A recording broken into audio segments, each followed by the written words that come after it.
Should I look at the camera or you? You can look at me, it's fine. Okay. So we're in New York. Yes. What are you doing here? I'm here filming a movie with Jenny Slate. It's the original team from Obvious Child. It's their next movie. Looking forward. I'm looking forward to it. It's a really good movie. Are you and Jenny like a couple in the movie? We're a couple in the movie. Yeah, that works for me. Yeah. All right. Yeah.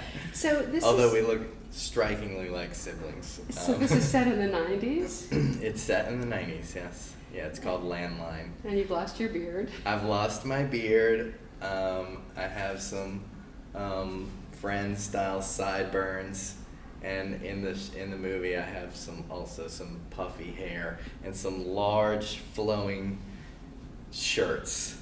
So we've come a distance from the puffy chair.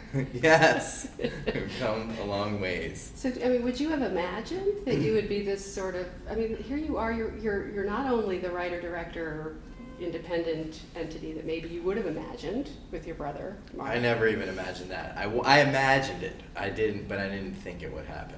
And Yeah. now you're like a TV star. I mean, it's very. I want to go back to the beginning. How much was acting a part of who you were when you were growing up? It wasn't at all. I was never an actor. All of what we do and what I'm doing has originally stemmed from not even cameras and acting. It's just from making things. Growing up in New Orleans, just being creative kids, making stained glass, doing magic shows, and sometimes, we would hold the giant camera. I would hold the giant camera and Mark would act. And So he was always the actor. he was the actor and I was the filmer. And so, I mean, in those terms, the articulation was, you do it and I'll film it, and that really carried on for the longest time. I mean, up until the Mindy Project, which we were just talking about. I mean, it was really just until Togetherness, I was still the main camera operator on everything that we made and filmed. Even like Cyrus and Jeff Who Lives at Home, I was still filming those movies. So it was like, and there were friends who were like, you're pretty comfortable and you don't have all these like emotional hang-ups or blocks. You should act. And I was like, well, I'm literally behind the camera. It's like physically impossible to like get out in front of it. So it never really occurred to me. So how did the Mindy Project happen? We were fans of Mindy and had known her socially a little bit, and we started talking about actually creating a movie for Mindy. It was an idea that Mark and I had, and we were really excited about it, and we went to lunch with her, and we were like, look, we kind of want to like make something with you, which is how we always are. We're just like, we like you, you inspire us, we have stories in our heads about what we'd like to see you do. And she was like, I'm about to,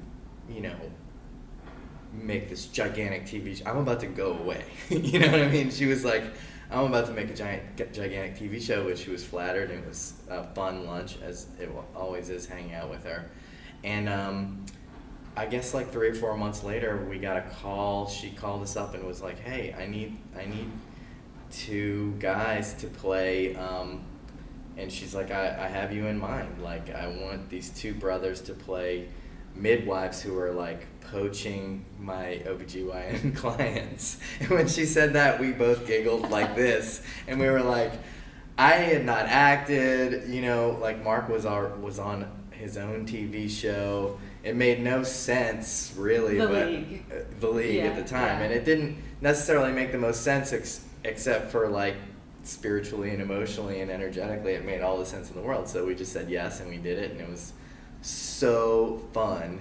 And how did it feel for you to be in front of the camera? It just felt fun. At first it was just like, I felt weird about it. I was like, Mindy, there's like so many people who probably are better at this than me, and they've been waiting their whole lives. Like, I feel like I'm taking someone's place, And she was very sweet about it. She was like, you're funny, and you're very natural, and she's like, and just logistically, you're really comfortable on set, Like, when you get up on set, like, a lot of actors, even seasoned actors, are really nervous on set. She's like, you've been living on set for 20 years. You're comfortable. And she's like, that's what I want. I want somebody who's just really comfortable in their own skin and just doing whatever comes naturally to them in the moment. I was like, okay, I can do that, you know? So how many episodes did you do? Oh man, like 10 or 20. I mean, like a lot of episodes. So that took up some time. It took up a little time, but they were great about it. Like, they would always shoot us out in like 1 or 2 days per episodes, usually like 1 day. And how did it change anything at all in the dynamic? I mean, I know you and Mark very well. I've known you for a long time. Yeah. And I know that you're loving Yeah. brothers. But did it change? You know, it has to have changed slightly the dynamic. It between definitely you. changed. I mean, part of me was like, God damn it, Mark, why didn't you tell me acting was this fun and this easy?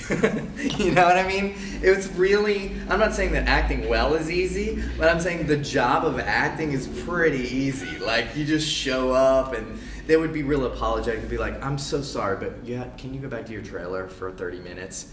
And I'm like, are you kidding me? Go back to my trailer and do nothing for 30 minutes? Or, you know. I'm sure you didn't do I'm sure, nothing. yes. I was like writing You 2 had other things screenplays to and do. stuff. But there's a lot of like, I don't know, there's so much great stuff about acting that I hadn't really realized. So I was like a little, he's like, yeah, the secret's out of the bag now.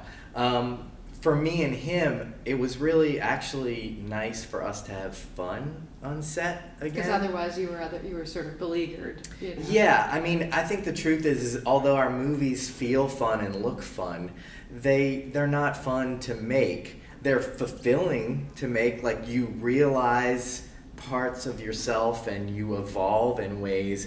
But like Mark and I on set, it's like, you know, you're sitting in chaos, especially the way that we work. We're trying to like divine something from the gods, and it's a harrowing experience. But like, acting is really fun.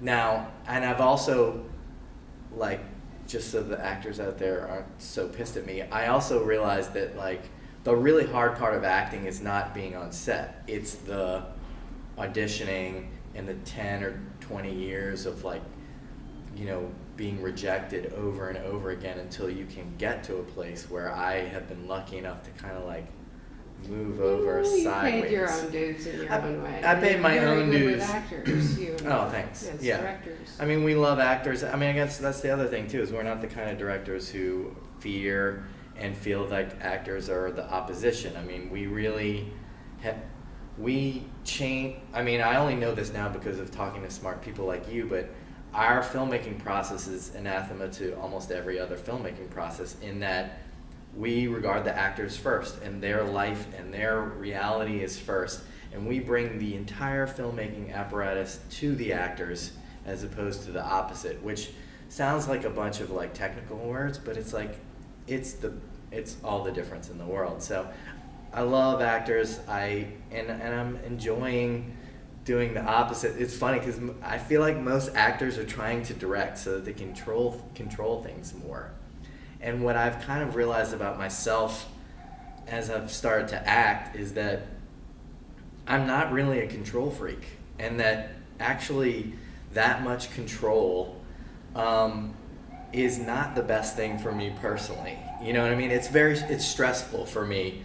It's not stressful for me to be out of control. Now, granted, I'm on Transparent, which I think is an incredible show, and Jill is like just one of the foremost geniuses of our time. I want a TV show with the most awesome people in the world, and we're, you know, doing it in my neighborhood, and it's at the forefront of the civil rights movement that I deeply believe in. So it's I'm spoiled. So I know we're going back over ancient history here, but remind us of how you and Jill got together on Transparent. Where it seems so obvious that you are siblings with those other siblings. The Yes. Pfeffermans are siblings. The Pfeffermans but are siblings. Somebody put that together. Yeah, I mean, Gabby and Amy and I were texting this morning. I mean, we are siblings. I mean, like, Jill has weirdly created a real family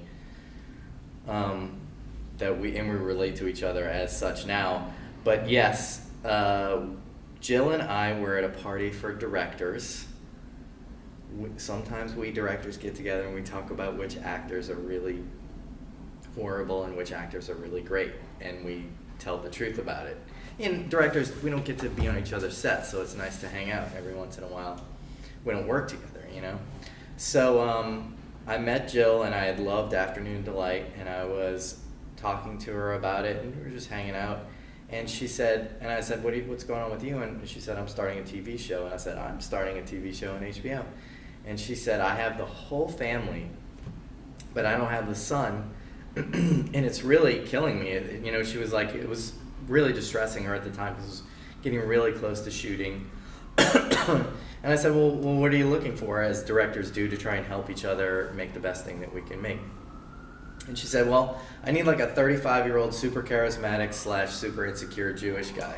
And I was like, oh, I know all of them. So I went down this long list of great actors that I am friends with, and I was really pushing Krumholtz on her really hard. You know, I'm like a big believer in him. I think he's amazing, as well as several other actors. And she's like, I don't know what it is, but she's like, I've thought of everybody, and I need something different, and I don't know what it is yet. And we talked for 30 more minutes, and then she stopped me, and she said, it's you.